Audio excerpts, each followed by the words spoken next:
There's a certain hierarchy in this tower. Among gods lies two with blood from gods.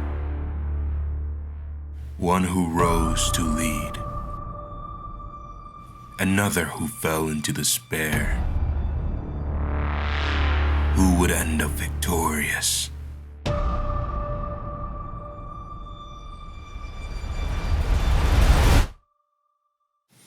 Hey guys, Tower Climber here, and today I'm bringing you another Tower of God discussion and another versus battle. And this versus battle will be Adori Jahad versus Eurasia and Jahad. I'm very excited to bring this one because, like so many of my other ones, we don't really have that much information, but the information we do have is very tantalizing, and I wanted to bring it to you all. So, first, I wanted to bring up this funny point that I found while researching this battle, is that this battle is actually one that the tower inhabitants actually debate a lot about, which I found really funny.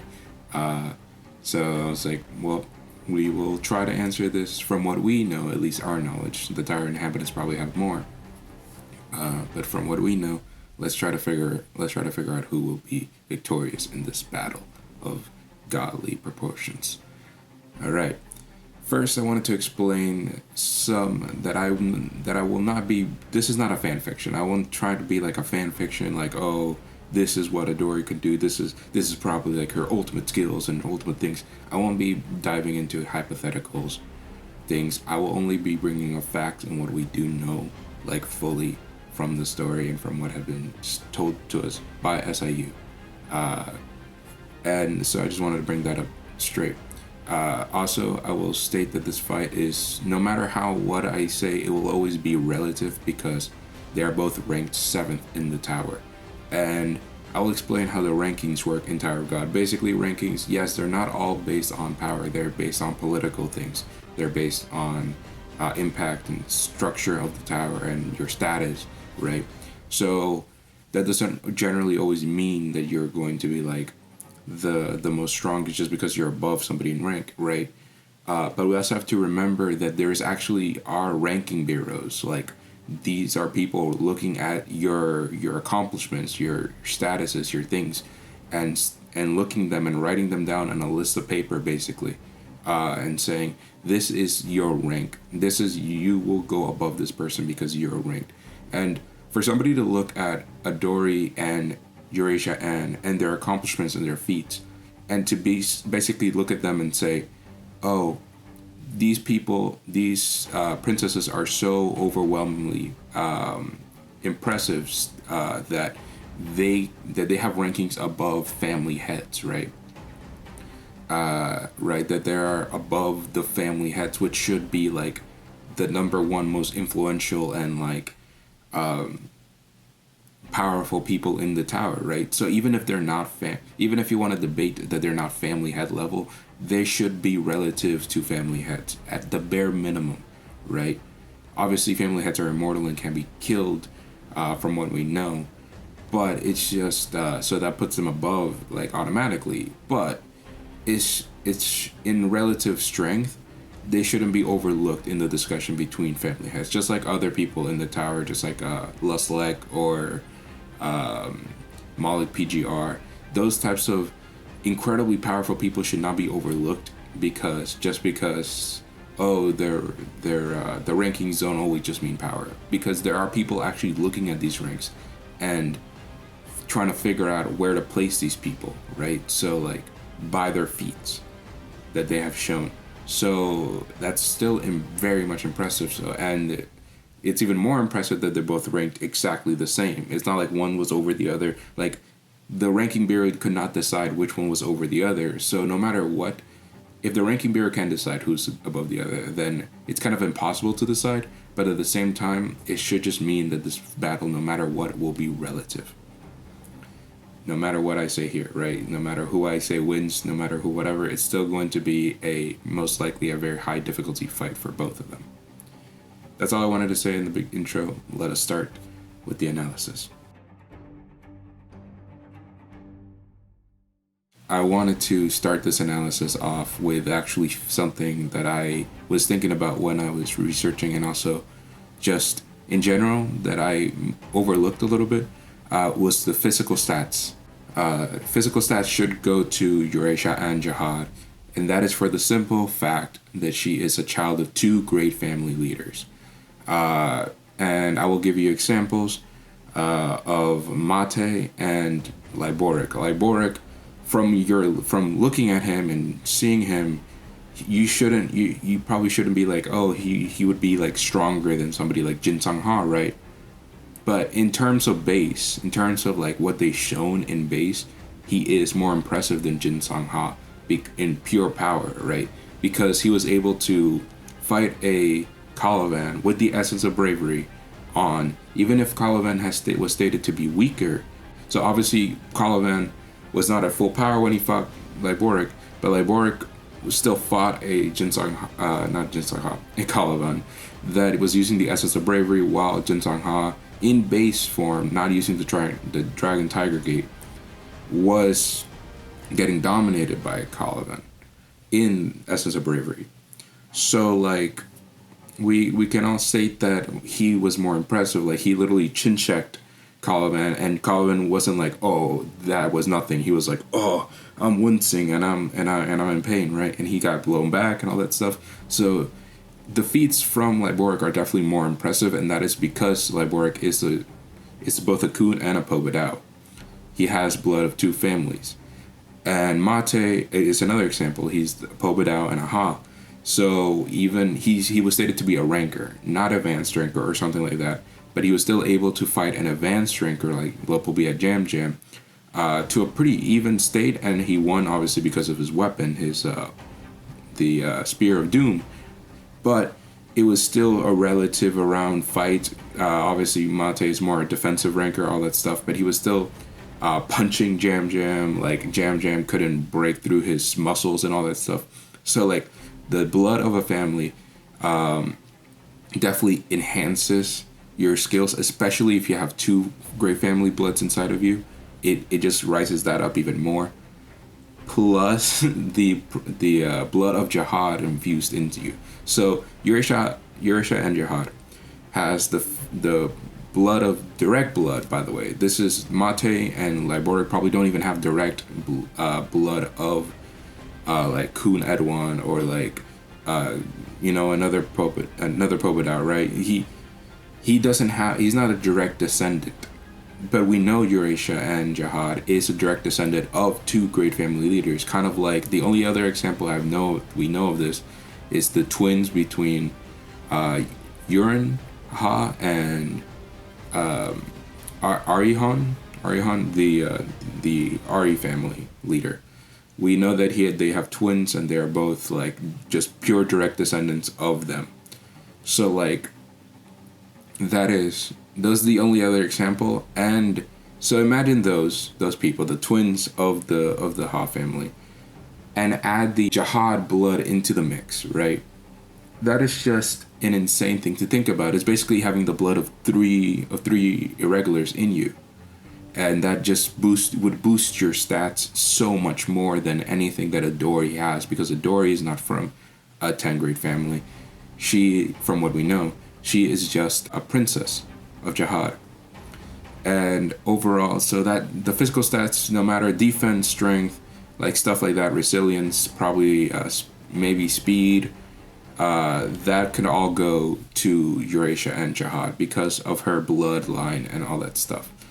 Now going on into skill and battle IQ, I would put that for Adori. The reason why is not only just because she's the commander-in-chief and she probably should, generally speaking, have more knowledge and more battlefield expertise than somebody who's not a commander of a whole army, right? If she wasn't smart, I would not think that Jahad would put her in that position, no matter how strong she is. If she was just dumb and didn't know how to control an army and command it, he would just put somebody else in that position that's also relatively strong. Not strong, maybe not stronger than her, but relatively strong, right? So I'm assuming that's why she's the commander-in-chief, because she has an insane level of battle IQ. And because so let me give you an example. Like I just said, that basically Eurasia and Jahad has three irregulars blood inside of her. Imagine if this is a race like in a track and field. Your Eurasia N, because of her blood, they're not both at the same starting line. Eurasia N is like right here, like all the way here, right? And this is where Adori is. This is their starting point. And even with the disadvantage that Adori has, at the end of the day, they're both ranked 7th. They both finished at the finish line the same time, right? They're both relative enough to be placed both 7th in the tower. So in my opinion, how is that possible? The only reason that can be possible is because of her skills. Adori's skills made her be able to equal somebody like Eurasia and Jahad that has the blood of 3 irregulars in her.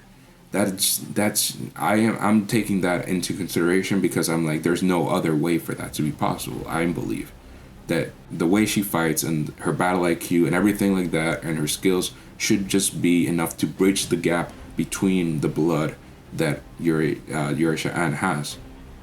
So we also know another feat that Adori has is Adori was also very known in the tower for beating a ranker as in a rank regular, which implies she is very known for this, which implies that Ann Jahad did not do the same thing as a regular. She does not have that feat.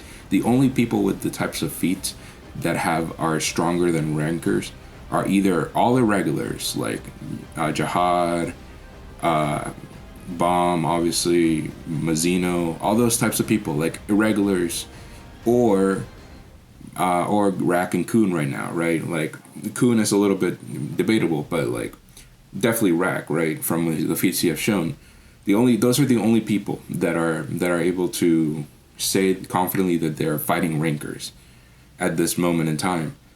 And so Adori has that under her belt, that she's the only known person aside from irregulars that was able to fight rankers as a regular, which is really, really, really impressive, right? So that's just another Adori feat that I wanted to bring up. We also know Adori, soon after she became a ranker, clashed with Garam's scaling is better than Yuri's because she was able to have a pitched fight between the ghost of the 13 months and without like one of her own 13-month series weapons with her, at least stated she didn't have it on her probably. Eurasia and has some more impressive fights that are been confirmed under her belt, like killing 2 princesses of Jahad. Although they are featless, she also killed another one to gain her weapon, the White February, which I will bring up a little later. And she was able to, afterwards, she fought Mashini, Hans Jahad, and Pondo Jahad. I'm pretty sure that were the names.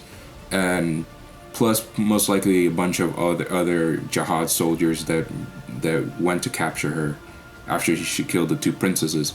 And basically, she got captured after that, but which could be considered like a little anti-feat, but we don't know how that happened. We don't know like the struggle that it was. We don't know how many people she actually fought. We just know that she fought around 3 or more princesses of Jahad, which one of them includes Mashini. So overall, we just have a more impressive fighting feat from Ann Jahad. Right. The next thing is Shinsu control. Whose Shinsu control is better? And that clearly goes to Eurasia and Jahad because she's the direct daughter of 2 of the greatest wave controllers in the tower, Gusting and Eurasia Blossom. Plus, we know that people from the Eurasia family, even a branch family of the Eurasia family, are just kind of like born to be great wave controllers, like Loro. Even in the second floor, he was definitely the most impressive wave controller, arguably to Bomb, right? And I very much doubt, like, she is the direct daughter and probably one of their first daughters of those 2 great family leaders. I very highly doubt that they wouldn't have taught her how to manipulate Shinsu and all that stuff. So obviously it's it's speculation, but it's speculation with information we have about the actual story, right? Because it just wouldn't make sense otherwise.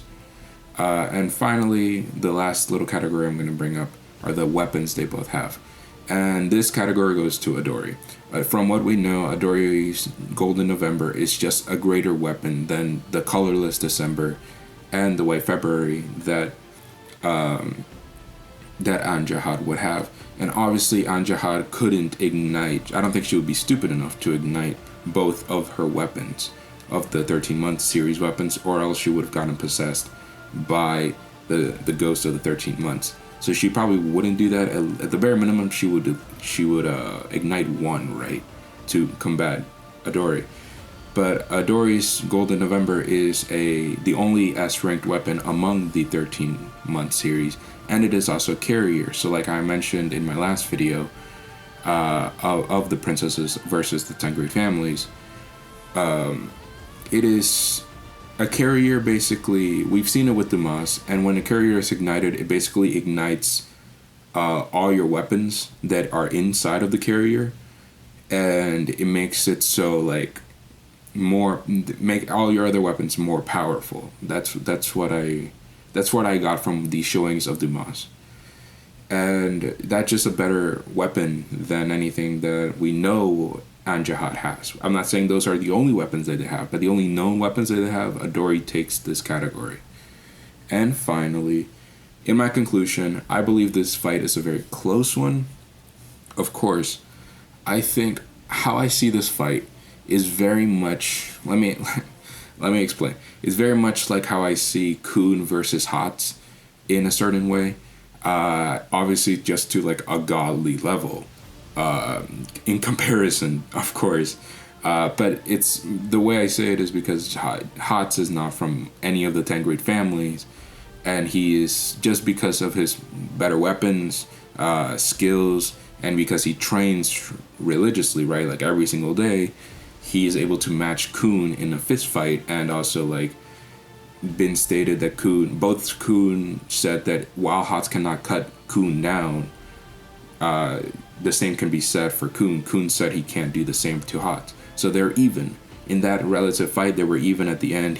Kun just left the fight afterwards. But because of his skills, weapons, and all that stuff, he was able to equal a 10 great family member. So I feel like that's like the same concept that Adori versus Enne Jahad would have, obviously to a greater and godly level. From what we know is limited, but and it's always going to be hard to say which is actually better. But I would have to just give the edge to Enne Jahad because of her Shinsu control, implied Shinsu control, and physical advantages over Adori, which has come up in this battle at some point. No matter at what point in this battle it comes up, it should at some point come up, like her defenses being better, her resilience being better, anything being better. Because although the feats that we have for Adori do place her at a good level, and obviously the relative, of course, they're always going to be, there's nothing, we haven't seen any feats. Like, we need more feats for her to be able to close the gap that having the blood of 3 irregulars can give you, right? So overall, I see this fight as a high diff battle that would probably take like forever, right? Like One Piece level of fight not ending, right? And they would probably push each other to the limits. But from what I've seen in the feats they have shown, this is my conclusion. It's going to probably sway in the favor of Eurasia Enne Jahad because of her abilities, right? And her physical dominance. That's saying that Adori with her carrier can fight back or can probably do a lot of damage. Of course she would be able to. But it's just, from what we know, it's just more impressive Enne Jahad's lineage than anything Adori has been stated to do. Overall, that is just my opinion.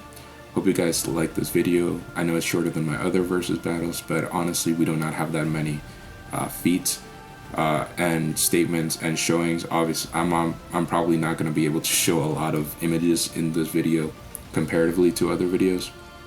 But either way, hope you guys enjoy this video. Have a wonderful day, and remember, I'm always here to state the truth, and when this truth is not fully stated, I will give you guys my opinion on the truth. Hope you guys have a wonderful day.